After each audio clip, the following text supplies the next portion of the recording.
Okay, now that I'm the proud owner of Swallow, I'm planning my first voyage from Lymington, where it is, to Poole. But a job to do before I depart. The bottle screw for the forestay, the thread is damaged and needs replacing. You remember, while checking the boat over, I seen this crack and that's a no-no. The nice man in ocean rigging sorted me out with the part I needed. Excellent service. Once I fitted it, I felt much better about the forestay. Okay, that's done.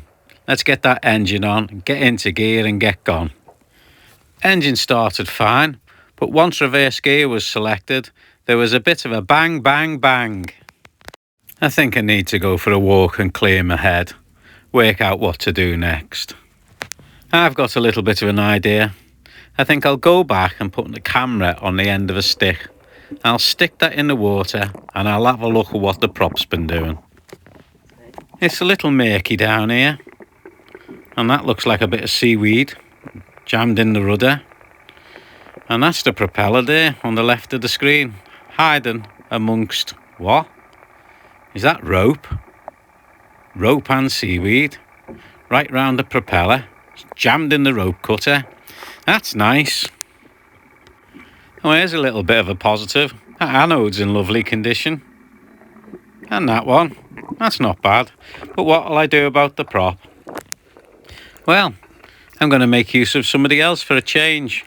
This man's got a nice suit for going underwater and a nice boat to travel to my boat from. It's AA of the Sea. They're called Sea Start, and it's a very good service. You give them a call and out they come.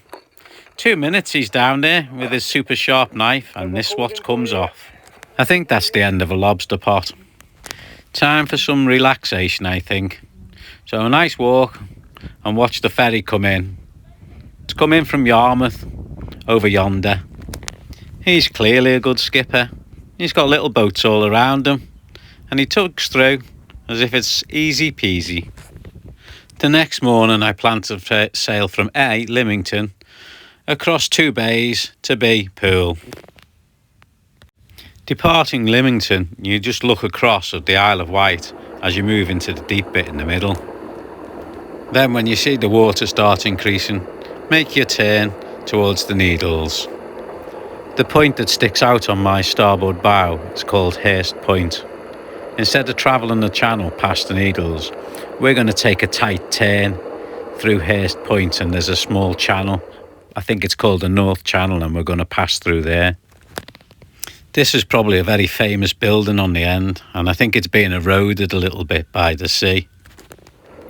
The Needles on the Isle of Wight are so named after a missing needle had fallen down. It was the one in the middle that stuck up like a needle. We motored into the North Channel, and soon as we got into a bit of Christchurch Bay, there was a breeze. A little bit of a breeze anyway. So, for the very first time, those sails went up. Engine went off. We were making 5 knots over the ground. We had about 10 knots on the beam, and I was very pleased. I managed to get the foresail set the best I could, and seemed to get the telltales flying the best I could. But the mainsail is in mast reefing. I've never had in mast reefing before, and I need to learn it. It's extremely easy to deploy. Just pull on one line and let the other one go, and out comes the mainsail. I think it's going to be a doddle to reef as well, and it's variable reefing, so you can choose and balance the boat easily enough. At the moment, I'm setting it like it's another jib. It has those controls, so that's the way I seem to go about it. I'm using the top and lift and the kicking strap to control the height of the boom, which gives me control over the tension of the leech and the foot of the sail, using the outhaul for fullness and flatness. Any tips you've got in this area would be most appreciated.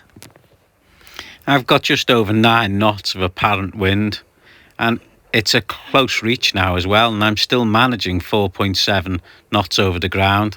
I'm very pleased with that.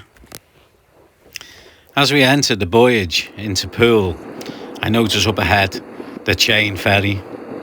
That puts the fear of God into me, that thing.